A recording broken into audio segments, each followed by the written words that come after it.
Tous les mois, Disneyland Paris annonce ses futures sorties pin trading avec une affiche promotionnelle partagée sur leurs réseaux sociaux. Et si vous me suivez, vous savez que tous les mois, on décortique ces affiches ensemble. Et cette fois-ci, j'ai vraiment voulu ne pas gâcher la surprise et la découvrir en même temps que vous, parce que d'habitude, quand elle sort, je regarde tout le temps l'affiche en détail. Et là, j'ai vraiment voulu attendre, mais à chaque fois, je tombais dessus. Tout le monde l'a posté, donc à chaque fois, je zappais pour pas la regarder. Pour les pins du 2 mai, on a les personnages Pixar en version ours en gelée. Je trouve ça original. Ils sont au prix de 9 €. On a Lotso, Sully, Rex et Mei Mei. Et ma préférée, c'est évidemment Mei Mei parce que j'adore ce personnage. Et le truc qui serait trop bien, c'est qu'il les fasse un petit peu bombés, pas comme les pins plats.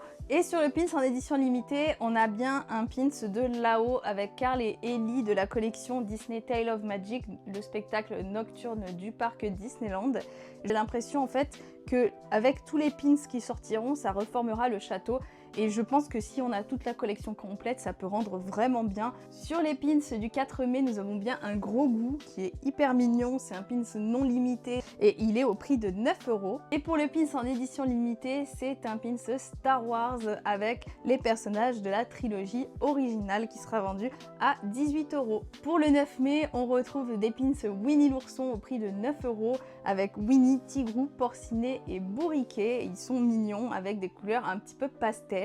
Sur la même journée, on retrouve un pins en édition limitée d'une toute nouvelle série qui s'appelle Princesse Studio.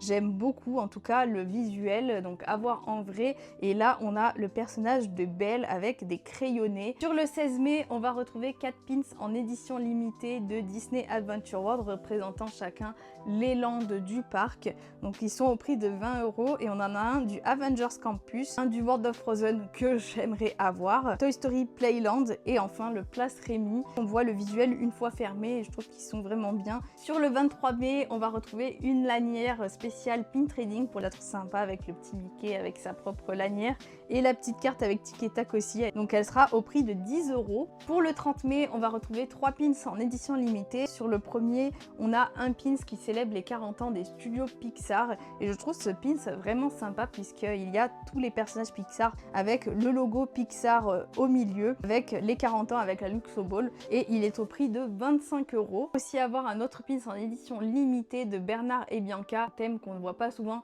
Après je dis que je suis contente, mais est-ce que j'arriverai à avoir le pins? Non, je ne pense pas, mais en tout cas il est vraiment joli. Donc là il sera au prix de 25 € également. Et on a un super beau pins pour la fête des mères sur le thème de Tarzan, je le trouve très joli. Également c'est un thème qu'on ne retrouve pas souvent, donc c'est bien de l'avoir fait en pins.